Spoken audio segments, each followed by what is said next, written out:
বউ বাচ্চা তোমাদের কাছে থয়ে আসলাম, মাসে মাসে টাকা দিলাম লাখ লাখ টাকা। মনে করো না আমার বউ বাচ্চা তোমাদের কাছে কাজের বিড়ির মতন ফালাই দিয়েছে, যা মন্দের তা করো। আমার টাকার হিসাব নাই। মনে করো না যে টাকা তোমাদের কাছে খালি দিতেছি খায়া পেট ভরাও, কড়াই গন্ডা হিসাব ন হবে। 15 বৎসরের প্রবাসের টাকা কি করছো হিসাব না দিলে এই পুরা বাড়ি দল করব। প্রয়োজনে 15 বছরের হিসাব মাথায় পারাদা নেব।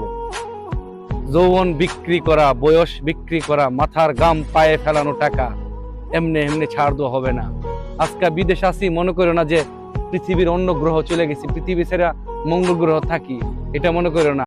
বাংলাদেশে যদি কোনো অসহায় নারীদের তালিকা করা হয়, ওই তালিকা সর্বপ্রথম থাকবে প্রবাসীর বউরা। কারণ প্রবাসীর বউ স্বামী থাকা সত্ত্বেও তার স্বামী পাশে নাই, স্বামীর সকল আদর মহব্বত ভালোবাসা থেকে সে বঞ্চিত হওয়া লাগে। তার কষ্টের দুঃখের ভাগ তার স্বামী নিতে পারে না।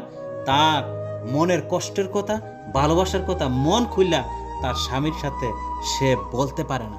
পাশাপাশি বাড়ির লোকজনও তার কষ্টের ভাগ নিতে পারে না, সবসময় তার দোষ বোঝার চেষ্টা করে। ওই নারীগুলা তার কষ্টের কথা, দুঃখের কথা, মনের কথা কারো কাছে শেয়ার করতে পারে না, বলতে পারে না, নিজে এই দেহে সহ্য করতে পারে না। তারা তিলে তিলে তিলে এমন কোন কপালপুরা প্রবাসীর বউ আছেন যে কিনা নিজের জীবনের চাইতেও বেশি স্বামীকে ভালোবাসেন, অথচ আপনার স্বামী এই ভালোবাসাকে সবসময় অবমূল্যায়ন করে, অবহেলিত করে, স্বামীর সকল অধিকার থেকে আপনাকে বঞ্চিত করে রাখছে। সে এখন পরনারীর দেহের ঘ্রাণ নিতেছে, দেহের মানসিক শান্তি নিতেছে। প্রতিনিয়ত সে পরনারী নিয়ে দিন যাপন করতেছে, রাত্রি যাপন করতেছে। আপনার কোনো খোঁজখবর রাখে না, সবসময় আপনাকে অবহেলিত করে। যদি থাইকা থাকেন এমন একজন প্রবাসীর বউ, তাহলে প্লিজ আমার ভিডিও নিচে একটা কমেন্টস করেন।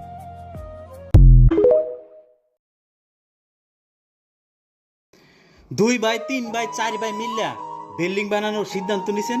আজই আপনার সিদ্ধান্তটা পরিবর্তন করুন। শেষ পর্যন্ত আমার ভিডিওটা দেখুন। প্রত্যেকটা প্রবাসীর একটা স্বপ্ন থাকে, বাড়িতে একটা বিল্ডিং উঠানোর। ওই বিল্ডিংটা উঠাইতে গিয়ে আমরা প্রবাসীরা জীবনের সবচাইতে বড় ভুল কাজটা করে থাকি। কারো পরিবারে 2 ভাই, কারো 3 ভাই, কারো 4 ভাই, তার অধিক ভাইও থাকে। সব ভাই মিলিত হইয়া বাড়িতে একটা 4 রুম, 6 রুম, কেউ 8 রুমের স্বপ্নের বাড়ি তৈরি করি। শেষ পর্যন্ত ওই স্বপ্নের বাড়িটা আর স্বপ্নের বাড়ি থাকে না, দুনিয়ার একটা দুজুকখানায় পরিণত হয়। ভাই ভাইয়ের মধ্যে দ্বন্দ্ব, ক্যাসাল, কেউ টাকা বেশি দিল, কেউ টাকা কম দিল, কেউ আবার টাকাই দিতে পারলো না। এখন সব